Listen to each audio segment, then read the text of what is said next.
नमस्कार दर्शकों, ऐसे न्यूज चैनल के इस खास कार्यक्रम खबरों की खबर का सच में आप सभी का एक बार फिर से स्वागत है। आज की हमारी स्पेशल पड़ताल में हम चर्चा करेंगे कि वायरस मंकी पॉक्स कैसे फैलता है और साथ ही जानेंगे कि कैसे बचें इस वायरस से। पिछले लगभग 2 से अधिक सालों से विश्व कोरोना महामारी के नए वायरसों और नई बीमारियों के बारे में जानकर अचंभित और परेशान रहा है। एक तरफ जहां दुनिया अभी भी कोविड महामारी के प्रभावों से जूझ रही है, तो वहीं दूसरी ओर एक पुराने वायरस मंकी पॉक्स के उदय ने लोगों के बीच फिर से चिंता का माहौल पैदा कर दिया है। दोस्तों, प्रकृति में मौजूद वायरस अंतहीन है। ये ऐसे जीव हैं जो अपनी प्रजाति निरंतर बढ़ाते ही रहते हैं। विश्व स्वास्थ्य संगठन ने अपनी एक रिपोर्ट में खुलासा किया है कि अब तक 20 देशों में मंकी पॉक्स के 131 पुष्ट मामले और 106 संदिग्ध मामले देखे गए हैं और इनके निरंतर बढ़ने की आशंका जताई जा रही है। आइए जानते हैं कि क्या मंकी पॉक्स, चिकन पॉक्स और चेचक जैसी अन्य बीमारियों की तरह एक ऑर्थोपॉक्स वायरस है।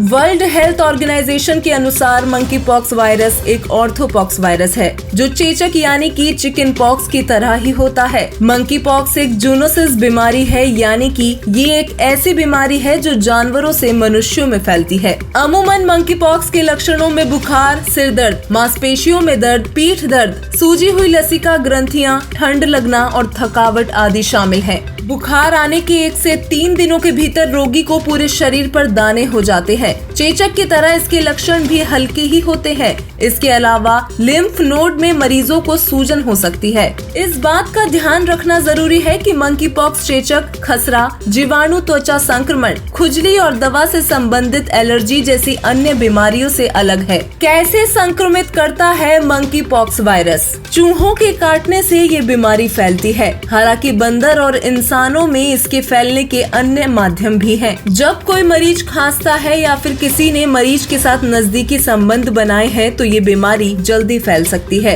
रिसर्च के मुताबिक मंकी पॉक्स तब फैलता है जब कोई व्यक्ति किसी अन्य व्यक्ति, जानवर या वायरस से संक्रमित के संपर्क में आता है। वायरस त्वचा, रेस्पिरेटरी ट्रैक्ट या आँख, नाक और मुंह के माध्यम से शरीर में प्रवेश कर सकता है।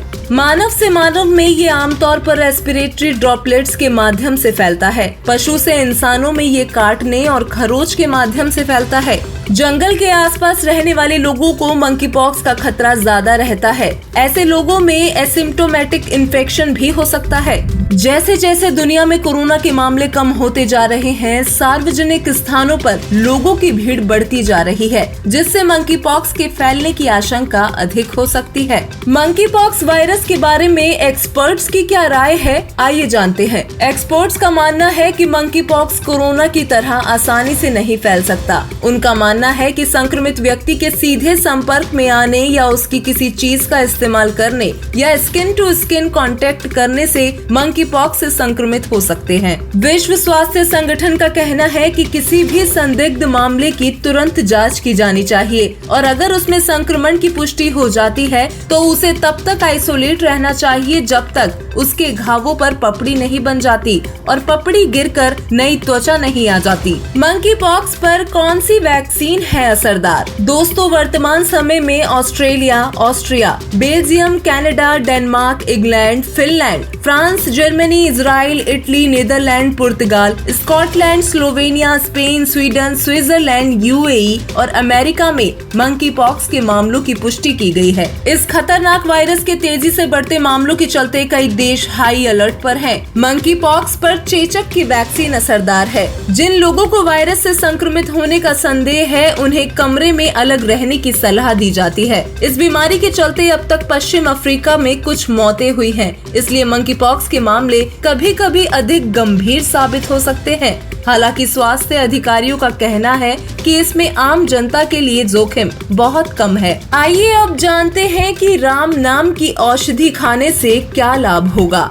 दोस्तों, ये काल का लोक है। काल ने हम सभी मनुष्यों को आज वर्तमान में इतना कंडम कर दिया है कि हम मानव जल्दी जल्दी रोगों के शिकार होकर कम आयु में ही मरने लगे हैं। यहाँ कोई मरना नहीं चाहता, यहाँ कोई बीमार होना नहीं चाहता, फिर भी हम मजबूर हैं क्योंकि हम सद्भक्ति नहीं कर रहे। सद्भक्ति करने से हर रोग जड़ मूल से समाप्त हो सकता है। पूर्ण परमात्मा की सत्य भक्ति साधना करने से साधक हर प्रकार की बीमारी से निजात पा सकता है। तत्वदर्शी संत के आध्यात्मिक ज्ञान से हमें ये जानकारी होती है कि किसी भी प्रकार की कोई बीमारी या रोग पाप कर्म की वजह से हमें होते हैं। जिस बीमारी या रोग का उपचार वैद्य या डॉक्टर करने में और साइंटिस्ट औषधि ढूंढने में समर्थ नहीं, उसका उपचार आध्यात्मिक वैद्य यानी तत्वदर्शी संत बड़ी ही आसानी से कर देते हैं। तत्वदर्शी संत के पास विश्व के सभी रोगों के उपचार मौजूद हैं। तत्वदर्शी संत ऐसे आध्यात्मिक औषधि बताता है जिसकी टक्कर में कोई दवा असरदार नहीं। तत्वदर्शी संत साधक को राम नाम जाप की शास्त्र प्रमाणित विधि बताता है, जिसके चलते साधक के सभी कष्ट दूर हो जाते हैं। दोस्तों, वर्तमान समय में ऐसे तत्वदर्शी संत केवल संत रामपाल जी महाराज जी ही हैं, जो साधक के सभी पापों को नाश कर सकते हैं तथा साधक के 3 ताप के पाप भी काट सकते हैं। संत रामपाल जी महाराज जी पूर्ण परमात्मा कबीर साहिब जी की वास्तविक भक्ति साधना बताते हैं। संत रामपाल जी महाराज जी साधक को सत्य भक्ति मंत्र देते हैं, जिसका जाप करने से